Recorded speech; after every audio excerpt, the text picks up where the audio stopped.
कभी अंगार देखा है दोस्त? एकदम लाल गर्म दहकता हुआ कोयला। ठीक वैसा ही है मेरी इस कहानी का कैरेक्टर राघव।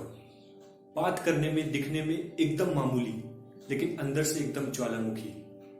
एक भोले भाले लड़के से उस शहर में पावर का एपिसेंटर बनने तक की कहानी। मेरी सारी कहानियों में राघव मेरा सबसे फेवरेट कैरेक्टर है।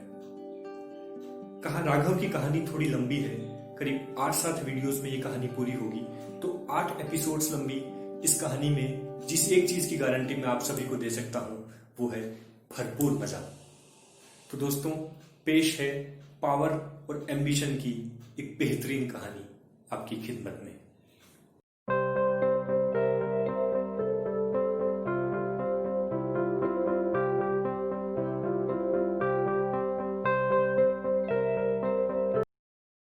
2014 की भयानक गर्मियों की बात है जब हमने पहली बार राघव को देखा था।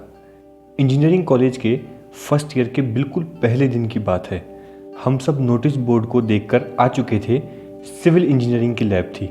सभी बच्चे, या यूँ कहना चाहिए कि स्टूडेंट्स, लैब के सामने वाले ग्राउंड पर इकट्ठे हो चुके थे। प्रोफेसर साहब का इंतजार हो रहा था। फर्स्ट ईयर के स्टूडेंट्स भी कितने भोले होते हैं, एकदम मासूम। उन्हें लगता है कि इस महान सरकारी कॉलेज के महानतम सरकारी प्रोफेसर साहब ठीक 8 बजे सुबह आ जाएंगे पढ़ाने के लिए। पहले दिन के बाद टीचर्स और स्टूडेंट्स दोनों ही समझदार हो जाते हैं। स्टूडेंट्स इसके बाद से 8:30 बजे आते हैं और टीचर्स 9 बजे। बिल्कुल म्यूचुअल अंडरस्टैंडिंग में करते हैं फिर आने वाले पूरे 4 साल। जोधपुर में गर्मियों में 9 बजे भी इतनी धूप होती है कि आप अपनी खोपड़ी के ऊपर रखकर पापड़ सेक सकते हो। बस ऐसी ही गर्मी में हम पसीने से एकदम तरबतर खड़े थे। तभी हमने किसी के जूतों की आवाज़ उस बरामदे के सीमेंटेड फर्श पर सुनी। एनसीसी के काले चमड़े वाले जूते पहने एक लड़का अपनी ही धुन में झूमता चला आ रहा था। ग्रे सी फॉर्मल पैंट और जामुनी धारियों वाली एक गुलाबी शर्ट बाहर निकाले, ऊपर की कॉलर का बटन बंद किए वो लड़का निहायत लबंडू मालूम होता था। भाई, लोग कॉलेज में स्टाइलिश स्नीकर्स पहनते हैं, जीन्स के ऊपर क्रॉक्स डालते हैं। साला कॉलेज में एनसीसी के चमड़े वाले काले जूते कौन पहनता है? जूतों में लोहे के तल्ले लगे होते हैं। आदमी जब चलता है तो ऐसा लगता है कि फौजी मार्च पास्ट कर रहा हो। मराठी लोग आज तक ऐसे लोगों को भैया कहकर पुकारते हैं, दूध वाले भैया। खैर, और उसके हाथ में कैशियो की डिजिटल वॉच देखकर लग रहा था कि उसके दादाजी ने अपनी ही सन 57 की घड़ी उसे गिफ्ट दे दी थी। कंधों तक झूलते बालों को देखकर ऐसा लग रहा था कि फेविकोल से कनपट्टी पर किसी ने चिपका दिए हों। एकदम कम से कम सरसों का आधा किलो तेल चुपड़ा हुआ था उसने अपने बालों पर। आंखों पर सिल्वर के तार का चौकोर चश्मा। अब भाई कितना बताऊं उसका हुलिया। उसे देखकर ऐसे लगता था कि अमोल पालेकर पुरानी फिल्मों से निकलकर बाहर आ गया हो। लगता ही नहीं था कि ये लड़का आज के ज़माने का है। आते ही वो कोने में पानी के कैंपर के पास जाकर चुपचाप खड़ा हो गया।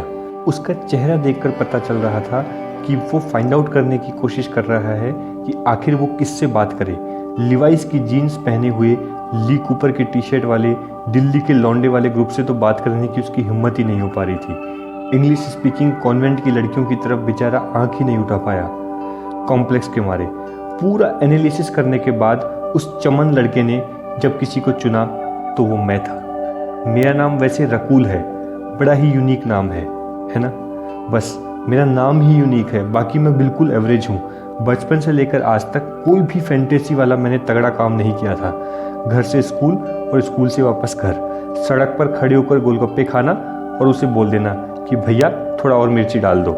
यही मेरी ज़िंदगी का सबसे बड़ा एडवेंचर था अभी तक। यहाँ कॉलेज में भी ऐसी ही एक एवरेज लाइफ जीने का विचार करके आया था। हाँ, तो मैं कह रहा था कि पूरे 15 मिनट के एनालिसिस के बाद उसने बात करने के लिए मुझे चुना। वो एकदम मेरे सामने आकर खड़ा हो गया। अब साला न हंसे न कुछ बोले, बस खड़ा हो गया किसी चपड़गंजू की तरह। मैंने कर्टसी के नाते अपना हाथ बढ़ाया तो उसने अपने दोनों हाथ जोड़ लिए नमस्ते के लिए। मुझे बहुत अटपटा लगा, क्या करता, मैंने भी कर दिया भाई नमस्ते। क्लास होती नहीं है क्या? वो बोला। नहीं होती तो होगी, स्टेट का सबसे अच्छा इंजीनियरिंग कॉलेज है, क्लास तो होती होगी। जवाब में वो भला मानुष न कुछ बोले न कोई हंसे, एकदम ठूंठ की तरह आकर खड़ा हो गया।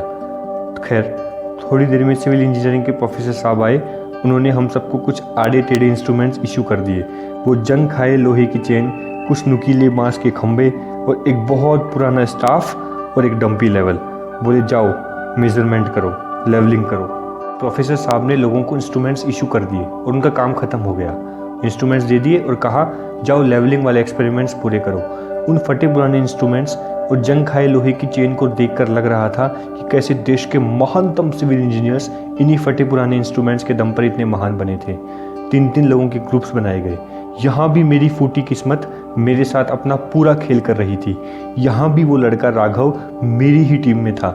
निहायत ही बोदा बेवकूफ़ सा लड़का था वो। मुझे तो पहली नज़र में वो एकदम आलसी लड़का लगा।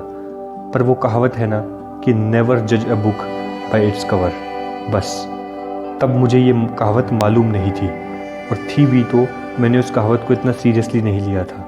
किसने सोचा था कि वो फॉर्मल पैंट पर ब्लैक चमड़े के काले जूते पहनने वाला वो सुस्त बोदा और बेवकूफ़ लड़का, जो मुझे पहली नज़र में एकदम आलसी बोदा और बेवकूफ़ लगा था, आने वाले 2 सालों बाद न सिर्फ पूरे कॉलेज बल्कि पूरे शहर पर राज करने वाला था। खैर, वो सब बातें बाद में करेंगे और लौटते हैं उस दिन के ऊपर। उस लड़के के हमारी टीम में रहने के कारण हमारा एक्सपेरिमेंट पूरे बैच में सबसे लेट खत्म हुआ। हम बाकी दोनों लड़के उस राघव से बुरी तरह चिढ़े हुए थे कि ये आलसी और बेवकूफ़ पार्टनर हमारे ही पल्ले पड़ना था।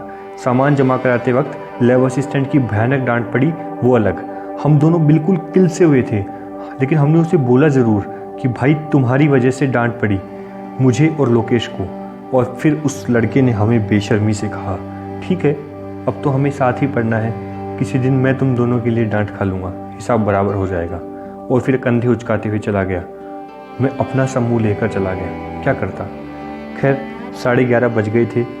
बहुत तेज़ भूख लग रही थी। सीधा कैंटीन जा पहुँचा, पोहा और चाय का ऑर्डर दिया और खाने लगा। नज़र घुमाकर देखा तो कोने में बैठा था वो लड़का राघव। खिड़की की तरफ मुंह करके ब्रेड पकौड़ा खा रहा था कपप कपप।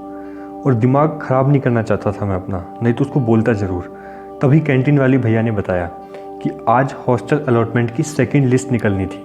सब कुछ first come first serve basis पर था। अब भागने की बारी मेरी थी हॉस्टल ऑफिस की तरफ। इंटरनल खबर थी कि सिर्फ 7 कमरे बचे थे। मैंने एक ऑटो रिक्शा पकड़ा, 40 रुपये बोला, वो सिर्फ 1.5 किलोमीटर के। मजबूरी थी, नहीं तो 2 कचौड़ियों के पैसे कभी उस बेगैरत ऑटो वाले को नहीं देता। भाग दौड़ करके पहुंचा तो पता चला कि सिर्फ 2 कमरे बचे हैं। मैंने अपना मार्क्स, एंट्रेंस एग्ज़ाम का जो मार्क्स था, उन्हें बताया। पीछे वाले से मेरा 1 नंबर ज़्यादा था। वार्डन साहब ने मुझे देखा, रकुल गुप्ता। जी सर। एक जगह खाली है, एक लड़का पहले से है उस कमरे में, देखो लड़ाई झगड़ा मत करना, कल सामान शिफ्ट कर लेना। हिम्मत करके मैंने पूछा, दूसरा लड़का कौन है सर? आधे घंटे में लिस्ट लग जाएगी, देख लेना। बाहर खड़े होकर लिस्ट लगने का इंतजार करने लगा। लिस्ट लगी तो दौड़ कर गया रूम पार्टनर का नाम पता करने के लिए। देखा तो सिर पीट लिया। वो पागल सड़क छाप लड़का राघव जोशी अब मेरा रूम पार्टनर था। मैंने मन ही मन अपनी किस्मत को बहुत ज़्यादा कोसा। इतने सारे लोगों में साला यही एक चप्पड़गंजू बचा था क्या? कितनी गधेड़ी किस्मत लेकर पैदा हुआ था। मन किया कि फ़ौरन जाकर वार्डन साहब से बोलूं कि सर मुझे हॉस्टल नहीं चाहिए। फिर मुझे कॉलेज के आसपास के कमरों का रेंट याद आ गया। हार कर सोचा कि अभी हॉस्टल ले लेता हूँ, बाद में रूम पार्टनर चेंज करने के लिए बोल दूँगा। यही सोचकर मैंने अपना सामान शिफ्ट कर लिया। जब अपना एक बैग और एक सूटकेस लेकर जब अपने कमरे 303 में मैं एंटर हुआ तो वो नामुराद बेगैरत लड़का राघव लोहे के एक बक्से के ऊपर बैठकर शेव कर रहा था। उसने मुझे देखा और फिर इग्नोर करके वापस शेव करने लगा। मत कर, मैं भी कौन सा बात करने के लिए मरा जा रहा था उससे। शाम को हॉस्टल की मेस पर जल्दी ही खाना खाकर आ गया। मैं बहुत ज़्यादा थक गया था सामान शिफ्टिंग की वजह से। रात के 9 बजे ही लाइट बंद किया और सो गया। और सबसे अच्छी बात बताऊं, नींद भी आ गई।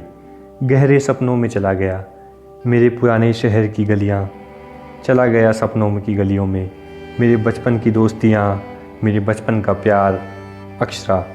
तभी ज़ोर की आवाज़ हुई, मेरी आँख खुली, देखा तो ज़ोर से खिड़की बंद हुई थी हवा से। बगल में देखा तो वो लड़का राघव कहीं नहीं था। भाड़ में जाए साला, मुझे क्या मतलब। करवट बदलकर सोने की सोची, पर नहीं, सोचा एक बार उठकर देख लेता हूँ।